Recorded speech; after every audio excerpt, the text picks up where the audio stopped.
English. Two, Right. every alien species they encounter, even if it is, say, the xenomorph from Alien, there's a commonality or there's an identification. It's alien, it's weird, but it's still, there's a connection there. It needs us to be a host, and then it looks kind of like it's bipedal, bilateral symmetry. Yeah, anyhow.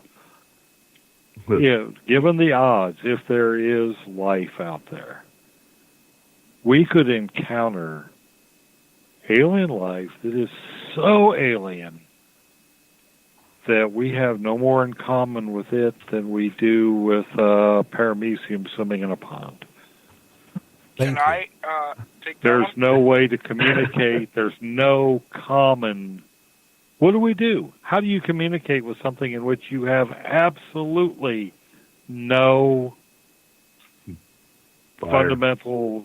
Yeah, there's just nothing. No, fire. Wouldn't they look at you as a burger too, maybe? Say again? I mean, not even emotions like pity, compassion. You couldn't even call them evil because they are so truly alien to us. So that none of our concepts come across.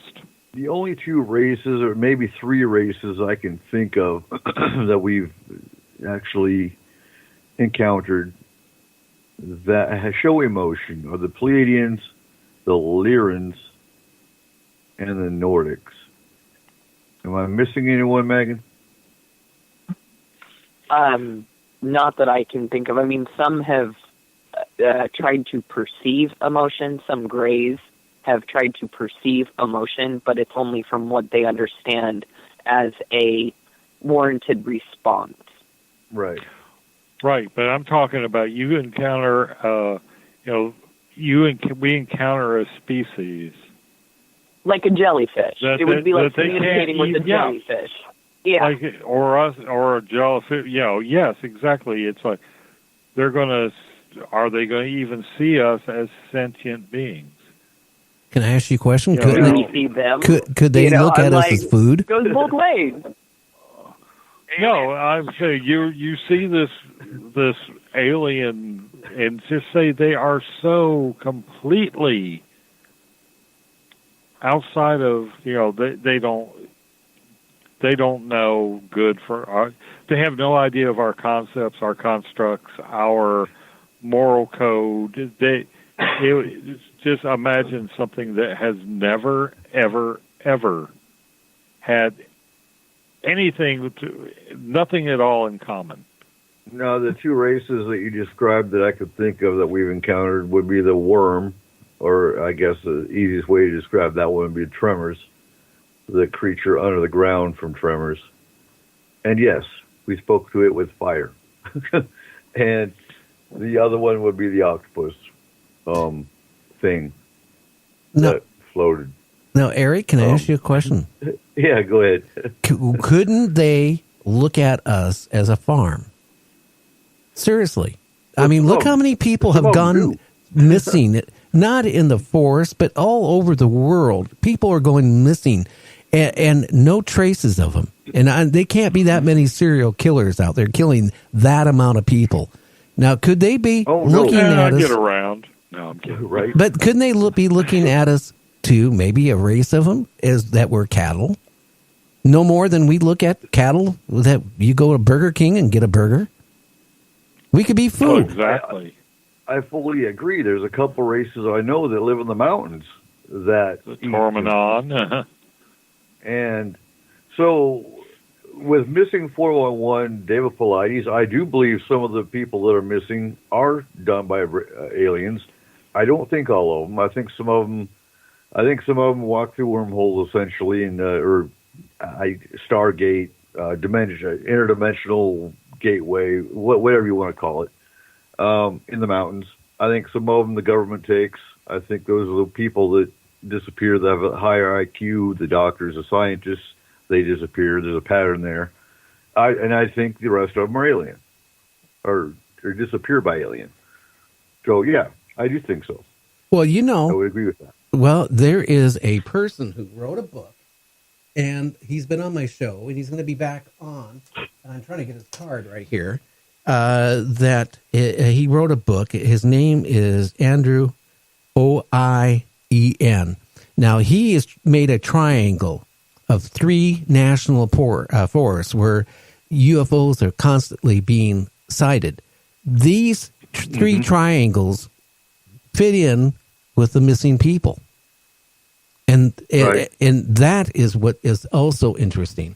But again, Mary Joyce, who runs, like Peter Davenport does his, National Reporting Center, Mary Joyce does the same thing. It's Bigfoot and UFOs.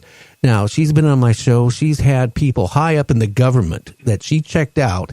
She's also an ex-newspaper reporter and editor for major newspapers in the past. She's checked these people out. She knows how to do it. And they claim in North Carolina, there's a huge military underground base where aliens are sharing information with our government, giving our government information. In return, these aliens like people, love people. Okay. Now, do you think the government would sacrifice a certain amount of people for technology that look how fast our technology is advancing? I would have no doubt. So the alien base in North Carolina, I would imagine, and I'd venture a guess, is near Fayetteville. Yeah, Near it's Fayetteville. Fort. Oh, What's the biggest Fort? Come on. Oh, for crying out Not loud! Benning. It's built. It's God, built in right a mountain. there, too. It's Fort built. Bragg. It's built on a mountain. In a mountain.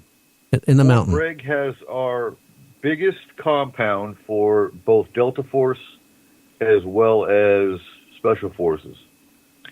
I could see it more likely that they would be over in the Blue Ridge area. Yes. Because there are still places in North Carolina in the Blue Ridge Mountains along the Blue Ridge Parkway. That's right. Where human feet have not touched since, Christ walked in Galilee. There's, and, like around Brown Mountain where they have the Brown Mountain Lights, could the Brown Mountain Lights be a phenomenon linked with some kind of alien underground base? Well, you mentioned the area, and that's the area I was told where it's at. It's built into the side of a mountain, and it goes down many, many stories. And that's where these aliens, their craft come and go. And that's where they're supposedly, and she even had documents, it kind of verified everything this guy was saying. This guy has, it told her all this information, has the highest top secret clearance you could have. Eric, right. Can I hit on the science fiction part of Markham's question? Yeah, go ahead. So, I can't remember what year it is, but Steven Spielberg actually answered that question at Comic-Con in San Diego. He was asked the same thing: how does everyone within every galaxy understand English and know us immediately and what we are? Well, what he explained is scientists have already found planets in other galaxies that could match Earth, this what they call the sweet spot for Earth. So our positioning to our sun. There are other planets in other galaxies. Yeah, that's right. Sorry. And with that, it is a possibility that those planets, although not exactly the same, have taken the almost very close to the same path we have, and so have a being that is almost the same with us with certain differences. And the best explanation... It's able to have a parallel development.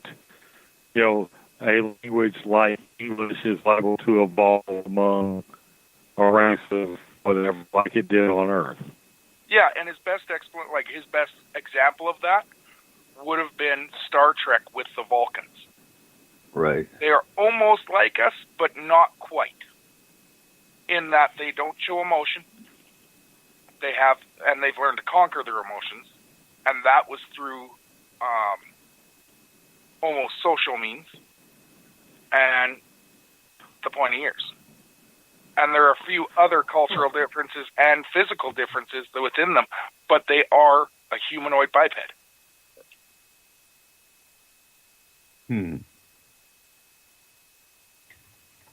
Still with us, Markham?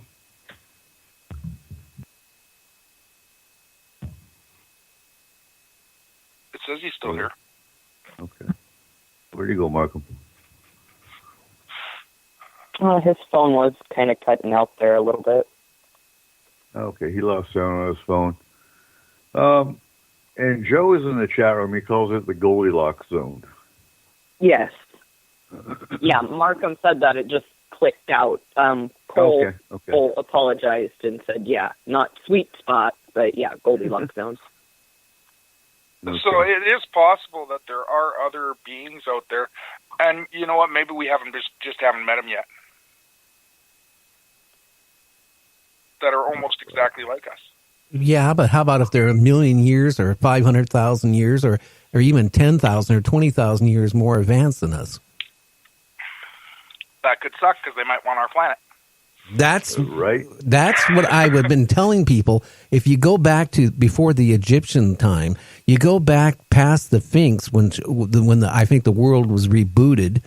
I think we were brought here, humanoids, or we were created by an alien race to harvest our resources of our planet. And when we didn't have enough resources left for them to be worth their time, they left the humanoids here.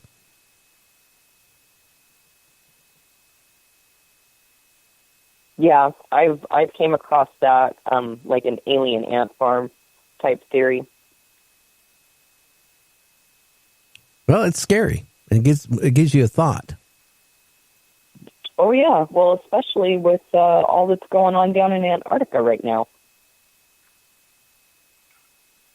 So Linda Moulton Howe has been publishing disclosure stuff on her YouTube. And she talks about underground structures that are being unearthed down there. So it's a whistleblower project. So what's the newest she's coming up with Antarctica? I did not watch Wednesdays, so I can't elaborate on that because I haven't watched it yet. But there is a 62-acre complex that has been investigated, and this has been going on for several years. But now there's whistleblowers coming forward. There is a SEAL, a U.S. Navy SEAL, a U.S. Marine, and a flight crew chief that piloted a C-130, and he is Navy. So you get those three people in here that are becoming whistleblowers, and they have very compelling information. But isn't this information, too, like this underground base, it goes back before Antarctica was covered? Yes. She does talk about that. And that's the whole point. That puts us before man was walking this planet. So that right there is enough to be scared about. Right there. Yes. I think it goes back to Admiral Byrd, to be honest. I mean, I think it goes way before Admiral Byrd, but I think a lot of the information started coming out with Admiral Byrd's expeditions. Yes. Well, Admiral Byrd actually said he saw the entrance to the Hollow Earth. Right. And the cover story for all that was that he was being poisoned by the fumes from either it was his gas light or his cook stove were making him delirious because, the fumes. Okay. But that was the cover. My dad actually encountered Admiral Byrd. Didn't know who he was, but he encountered him. Now that would be a story. Well, what he did, Dad